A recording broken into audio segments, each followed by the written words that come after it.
Are you ready for a money glow up? It's time to transform your finances. And you're going to do so by leveling up, right? You'll be leveling up your mindset as well as your habits and your wealth building game. So let's go. Let's go and get it, right? And if you just know that it's time for a change, then this video is for you. Hi, friends. Welcome back to Just Sharing, where we talk all things finance and health wellness. And today we're talking about the financial side of things and getting you glowed up by leveling up, right? Today, I'm going to be speaking about 8 ways that you can be good with your money. And that's what I mean by glow up. That means that's a, t- an, a term that's an affectionate term for how you could be good with your monies, right? So, 8 ways that you can be good with your money because being good with your money isn't about how much you make. It's about what you do with what you make, right? So let that sink in. So it's not about how much you make, it's about what you do with what you make. So let's dive right into it, right? Right. All right. So, 8 ways that you can be good with your money. And number one, you want to budget like a boss, right? I did say that, right? So we all can be bosses. And I'm going to put on my glasses now. We're going to budget like a boss. You guys like my glasses? All right. And so when it says budget like a boss, you want to start with a simple budget, right? You want to get a budget where it gives your money direction, what you have coming in, what you have going out. What you got coming in is your income or any other forms of monies that you may have coming in. And what you have going out, that direction is called your expenses, right? And I'm going to take off my glasses. All right. And so you want to give it direction. It's almost like it's a GPS. So without direction on what's happening with your money, you are lost. Like if you don't have your GPS. So you want to do a budget and make sure you budget like a boss. So to give you an example of that, say you're earning like 3,000, 2,000, or 3,000 a month. And so what you're going to need to do is know what you're going to do with that money. So for an example, 50% could go to needs, 30% to your wants, and 20% to your savings. And you can actually switch the last two. You can go a little higher on your savings if you want, with the 20% with the 30% instead of the 20%. So that's like an example. So they call it like the 50-30-20 rule. However, if you don't want to do that, I just say go pen to paper, right? And just make a line right down the middle and write what all your bills are, which will fall under expenses, and what your income is. And you'll see the total that you have coming in versus the total that you have going out with your expenses. And then from there, that will give you at least a starting point and a clear picture on how much you have going and where. And it will give you an indication of your spending as well, right? So that was number one, budget like a boss. And I'm going to put back on my glasses again. because we are bosses, right? All right. Number two, it's spend less than you earn. So you hear that a lot, spend less than you earn, right? It sounds so simple, but many people, they just slip up and spend more than they earn. And trust me, been there, done that. So I understand and I sympathize, empathize with everyone when it comes to this. But you have to really figure out how to really not spend on your urges, right? So, say for example, like paying for extra subscriptions or eating out 5 days a week. Start with the small things, because if you are doing different things consistently and you are eating out and all of that takes away from the money that you could be saving. So you want to make sure that you take a look at all that you're spending and find ways on how to like eliminate that unwanted spending. I'll say it that way. So that was number two, spend less than you earn, and finding ways how not to splurge, right? So number three is track every dollar, right? If you don't know where your money is going, you will never control it. So track every dollar may seem more like budgeting, but it's really having control with your money. So you could use a notebook, an app, or a spreadsheet, and it goes back to uh,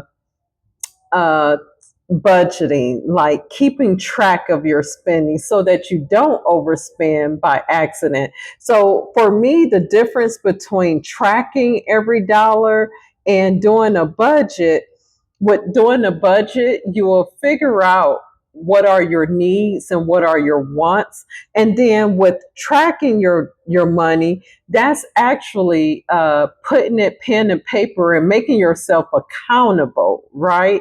And that's how I see it. I know you guys may see it a different way. If you do see it a different way, definitely let me know down below in the comments, because I'm always willing to learn everything that you guys know as well. So, right? So that was number three, track every dollar. And this is what we're discussing today, is the 8 ways that you can be good with your money, right? So these are smart money habits that work. So smart money habits that work. And number four is save automatically, right? Oh, I'm so excited. I like this one, save automatically, because I do this one in my savings account now. I actually have mine automated for a specific amount to go out on the first of every month. So, what that means is I automated my savings. Let's just say I'm doing $50 or $100 every month, and I got it going out on the first of every month. Well, that goes directly into my savings account. So it's almost like I set it and forget it, so I know that I'm paying myself first, and that goes automatically. And then I use the other monies to pay my bills and expenses. So when you do that, it's almost like it's out of sight, out of mind, right? And so that helps, because before you know it, you will have like $500, and then you'll have $1,000, and then you'll look around, you'll have $5,000 in there. So if you keep doing that and not even touching it or thinking about it, that's how that savings build, right? So that was number 4, save automatically. And I just gave you an example there of how I have mine's automated. I went into my bank account settings, and you could set it that way. So I'm sure every bank account is similar. So you just have to go into your settings and see how you can set up what is called a reoccurring savings to from your checking to your savings account, right? Right. So number five is build an emergency fund. So it's easier said than done, right? And life happens, and life be lifing. Right?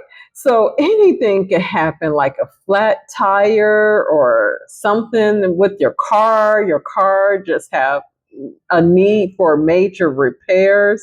And that happened to me as well. I had to thank God for vehicle warranties, but sometimes the warranty don't cover everything. So I still had to come out of a little bit of monies, and so thank goodness I was able to do that.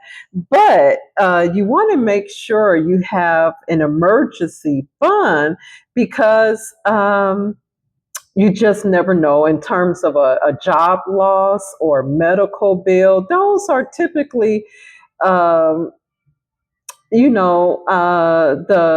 the three major things that can happen upon emergency, but anything can happen where you would need money. So life just happens, right?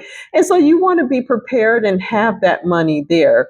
And they say that you need at least 3 to 6 months of expenses. So if you can start saving there, building up like $100 to $500, it's almost like your automated savings.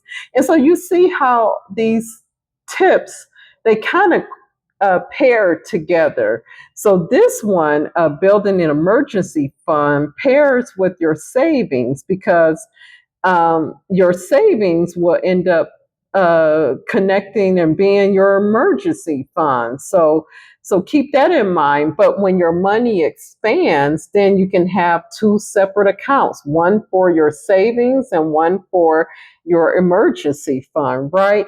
But we could deep dive into that at another conversation talks that we have for financial. So let's keep it going. Let's keep it going. Number six. Number six is avoid debt like the plague. And I'm talking to myself too, and I'm here with you guys. I'm not perfect. I am still on my financial journey where I'm clearing things up. I'm paying things down. I'm so excited too because I paid off 2 credit cards, and that's exciting. And then I still have a couple of more to go, but I'm on that journey too. And I may do a video about that, how I'm paying mines off. But you don't want to create any new debt, right? Every time I go somewhere. So I'm just filling you guys in. Every time I go somewhere, I'll go to the store, and I'm trying to remember where I was at. Oh, I know.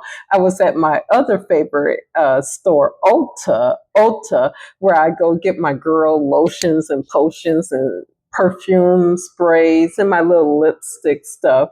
And I was in there, and the lady was like, "Oh, you have a membership with us." I said, "Yeah, I like the membership because I like saving money, and when you buy so much, you get like so many points, and you could use those points to take off dollars." And the last time I did that, I had like up to like $10 off my next purchase. So that helps. But when I was in the store, she was like, "Well, you could get a credit card, an Ulta card, a Store Pacific card. And I was like, no, no, no. But at first I was like, that. And I said, what all comes with that?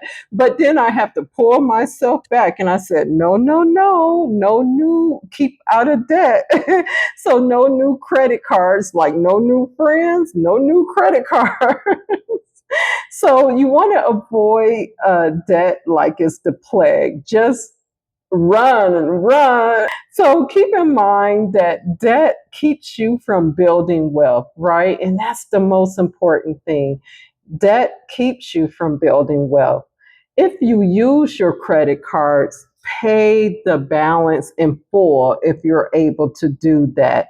If you're unable to do that, then pay as much as you can for whatever you charge. It is a rule of thumb that you want to keep your credit card balances like 30% and below. You don't want to have high utilization. And that's where I fail. I had high utilization that I was working hard to get it under to like at least 40%, 30%. So, yeah, I'm there with you guys. So you don't want to open any new debt. You want to pay off what you have, and you just don't want to create anything new. So that was number 6. And number 7, I'm excited for this because I like investing and I gave it away. I gave it away. But number 7 is invest early and be consistent. So invest early and consistently. And what do I mean by that? Well, you want to start, and I wish I knew this a long time ago. You want to start as early as possible. I've been meeting up with my friends and family, letting them know, hey, you need to open this or do this or do that. And a lot of times I know they think I'm fussing at them, but I'm setting them up for success, like my nieces and nephews and things of that nature, and my friends. But I wish I would have started at the age of 18. I didn't know anything about investing until I got out of college. I was like well into my 20s. And but I wish I knew early on because I would have done things a whole lot different, right? But here it says, but we still got time. So it's never too late to invest, but time is your friend. So you want to start early. So time is your best friend when it comes to investing. So you want to start now, and you can start with small amounts. I started with, and I know you guys ain't gonna believe this, but I did. I started with like $25 every month. I increased it to 50. I increased it to 100, and then I increased it. You know, if I had any windfalls, some extra monies coming from work, I would do that. But and then sometimes I had to dip back in there, and you don't want to do that. That's a whole nother conversation. So I'm gonna say don't do that because it gets you starting over. But those are lessons that I learned. So you, if you didn't start investing early, it's never too late to start. But you want to start and you want to put in as much as you can if you're starting later. But just know that time is your best friend, and you can start with small amounts. And you can invest in a Roth IRA. And before you know it, you will look around 5 years from now, you will see the growth in your account. And you will say, yay. And one of the good things I like about investing too, depending on your age, it gives you an opportunity if you're a later year investor, it gives you an opportunity to play catch up and put more monies into your retirement account. So that's a whole nother conversation for another day as well. And then number 8, we're here. We made it. Number 8, you want to keep learning about money. I call myself a student for life. I'm always a student. I love to learn, and I read and I learn about health. I learn about finances, and health and finances are my things that I love to talk about. That I love to help people with, and I learn. I pick up a book and learn. And not even a book. I even, read my online books or my audio Kindles and things like that. But it's so important to learn about money, to learn how to be good with money. In some books, there are some really good books that you can read, but I wanted to say was on my mind. The more you know, the more you're going to grow, right? So you want to keep growing. And one of the books that I like is I like Rich Dad Poor Dad, because that taught me the difference between how two people can have different life experience and be different with their money, their rich dad and the poor dad. So that's a good book. And it's really a game changer. And then also, it's a book called The Psychology of Money. That's a good read too. That's a definite game changer, right? And then there's another book that I looked at and I had to take a look at. It's called The Little Book of Economics. And if you guys can see that the light's not in there, The Little Book of Economics.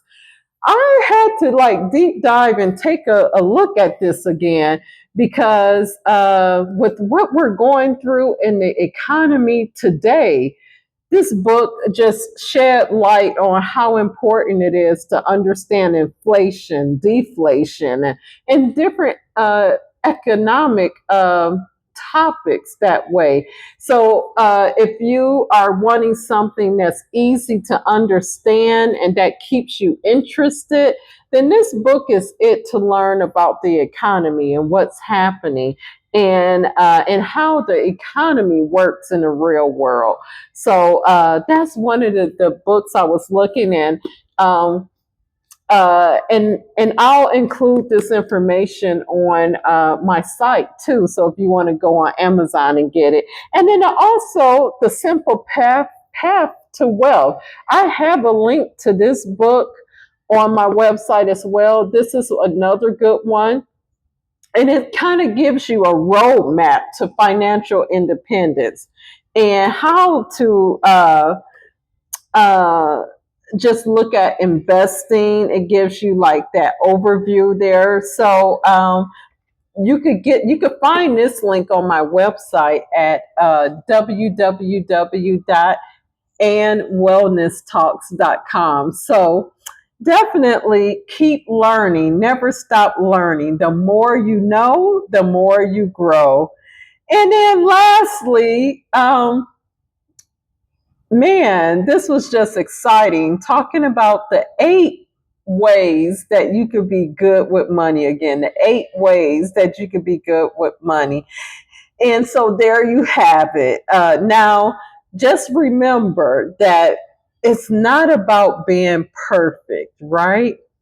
It's about being intentional. So it's not about being perfect. It's about being intentional with your money. And that's going to keep you smart. And, um, and I tell you, if you're intentional and you keep track and you save, you're like 10 steps ahead. And that's going to help you not have that stress and not react out of like, I would say emotion when it comes to making decisions. You would be set, if you're doing everything right. So, But remember, we're not perfect, and it's not about being perfect, it's about being intentional. So if you found this information helpful, give me a thumbs up and definitely share it. Share it with your family and friends. Send it to someone who needs to hear this information. And just be smart, be intentional, and be wealthy in every way. Thank you. Thank you for watching. Bye.